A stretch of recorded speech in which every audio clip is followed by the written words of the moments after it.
And there's still some responsibility going on in the background, right? There's still that Mhm. ongoing maintenance of that credential. So yeah, we're not in the picture from a transaction standpoint, but we are still obligated to maintain the credential going forward, right?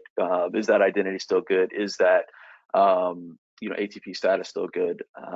But I think part of the reason we were illustrated in that way is there's a level of confidentiality that has to take place.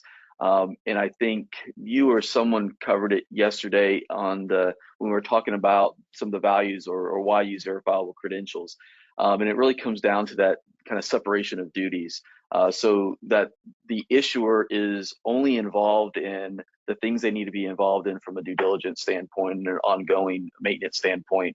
But then, we're out of it from a transactional standpoint. We don't see any of that. And even the information that is available to, say, a wallet is still very limited, right? And so we're not, any role can't correlate or triangulate data in any way. It's completely separated, and that's done for that confidentiality purpose.